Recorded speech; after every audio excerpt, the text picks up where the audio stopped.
You shouldn't ask anyone if your business is a good idea, just not in those words.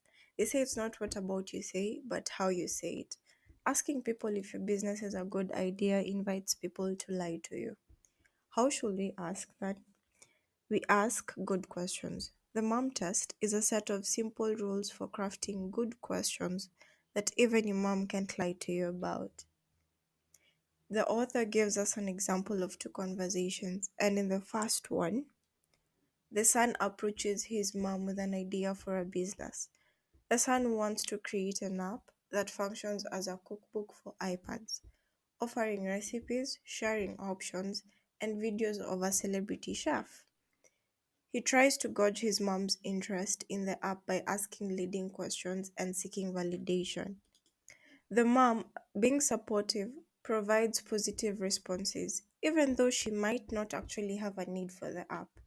The son misinterprets his mom's responses as validation for his idea, while the mom tries to engage in the conversation without committing to the idea fully.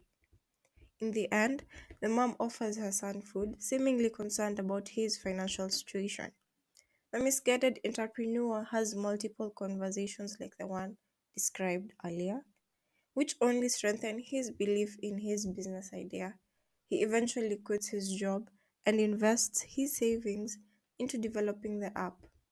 However, when he launches the app, he realizes that nobody, not even his mom, buys it, despite his perceived rigor in the process.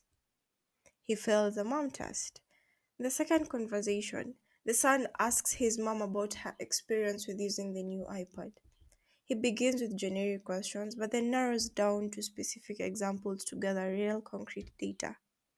The mom reveals that she uses the iPad for various activities, including reading the news, playing Sudoku, catching up with friends, and planning a trip with her husband. She mentions using Google for some tasks and relies on the Sunday Papers app recommendations to discover new apps. When asked about her recent cookbook purchases, the mom mentions receiving some as gifts, but admits to buying a vegan cookbook for herself about 3 months ago. This revelation indicates that there is a potential market for specialized or niche cookbooks, especially among those trying to adopt healthier eating habits. The conversation highlights the importance of asking specific questions to uncover valuable insights about potential customers and the market. It also suggests that targeting younger, less experienced cooks who are open to trying new recipes and cooking styles should be a viable customer segment. Additionally, traditional PR and marketing channels such as featuring the app in a Sunday paper section may be effective in reaching a target audience like the mom in the conversation. A useful conversation. The author emphasizes the importance of early customer conversations and the need to gather concrete facts about customers' lives and perspectives to improve the business. He highlights that starting with a vague idea such as building a cookbook for iPads leaves many important questions unanswered, including recipe selection and marketing strategies. With the second conversation, the son gained a clearer vision of potential customer segments and identified specific risks and considerations. They realized there are two potential customer segments: experienced cooks who might be interested in niche recipes, and younger cooks who are open to generic recipes. He also acknowledges the need to address various questions such as reaching experienced cooks who don't search for apps and determining if younger cooks will pay a premium for their cookbook. The author reveals the second conversation was more valuable because they didn't discuss the idea directly. Instead, they focused on understanding the customers and their lives, allowing for better insights. The author introduces the mom test, a set of rules for effective customer conversations, including talking about customers' lives, asking about specific past experiences, and listening more than talking. The author emphasizes that customer conversations are often initially flawed but can be improved by following the principles of the mom test and continuously refining the approach. Good question or bad question? Are the following questions good or bad? Do they pass or fail the map test? If they fail it, why and how could we improve them? Let's find out. Do you think it's a good idea? Bad question. Opinions are worthless. Only the market can determine if an idea is good. To validate your idea, engage with potential customers, understand their needs, and evaluate the market response. Avoid self indulgent noise and seek concrete feedback to make informed decisions. Would you buy a product which did X? Bad question. The author emphasizes that asking for opinions are hypothetical and leads to worthless answers. Instead, the author suggests fixing the question by asking about the customer's current solutions, costs, and experiences related to the subject. The rule of thumb is to avoid questions about the future, as they often lead to over optimistic responses.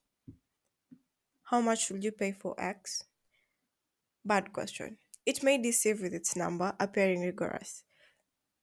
To improve, focus on their current situation and inquire about the problem's cost, their current expenses, and allocated budget. People may lie if they believe it's what you want to hear. What would your dream product do? This is a sort of okay question, but follow ups are crucial. Understanding the motivations behind feature requests is essential.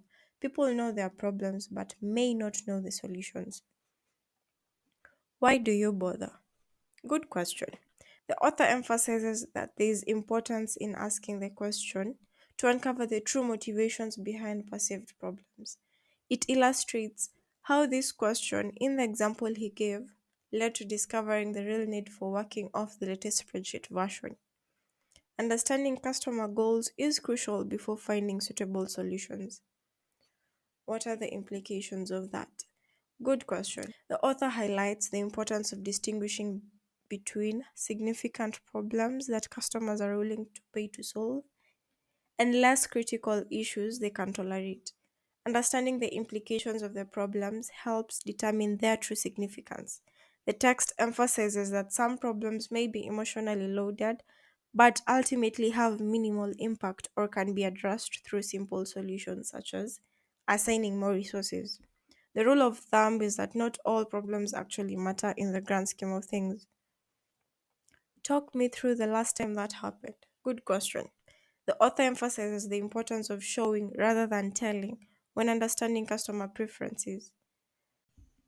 Observing customers' actions provides more valuable insights than relying solely on their opinions. Getting close to the real action or having customers walk through their workflow helps identify problems and inefficiencies more accurately. This approach provides unique and practical information about customers' behaviors and the integration of products into their daily lives. What else have you tried? Good question. The author discusses the importance of specific questions in customer conversations. It highlights the need to inquire about customers' current solutions, cost, likes, and dislikes. A potential customer expressed excitement about paying for a solution to a problem. But when asked about recent attempts to fix it, they had not even searched for existing solutions. The author emphasizes that if a customer hasn't looked for ways to solve the problem, they are unlikely to buy a new solution. Would you pay X for a product which did Y?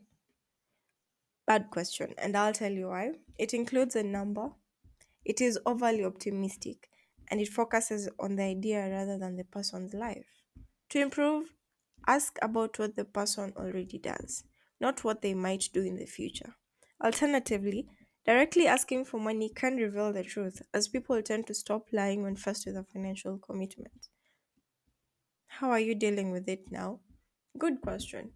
There is importance in understanding the value your product or service brings to customers. The author suggests using workflow and price anchor information to gauge the significance of your offering compared to existing solutions. By recognizing the value your customers place on your product, you can better position yourself and have more meaningful conversations about pricing. The rule of thumb emphasizes that customers may not explicitly state what they are willing to pay, but their actions and expenses reveal the worth they attach to your solution. Where does the money come from? Good question. There is importance in asking about the budget owner in a B2B context.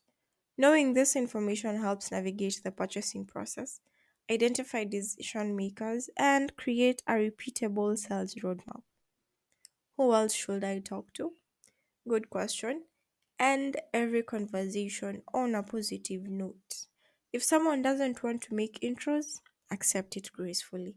Either improve your meeting approach or recognize they may not be interested in your problem solving. Be cautious with the positive feedback in such cases. Is there anything else I should have asked? Good question. Asking a specific question to allow people to correct any misconceptions can help you. People want to assist, so giving them a chance to contribute is valuable. This question becomes less necessary as you improve your questioning skills and industry knowledge. Using the mom test.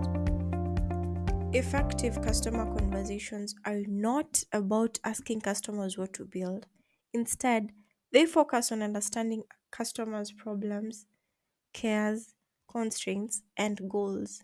You gather information humbly and honestly to make your own visionary leap towards a solution. Customers own the problem while you own the solution. There's need to spot and fix ways conversations can go wrong before confirming you're building the right product.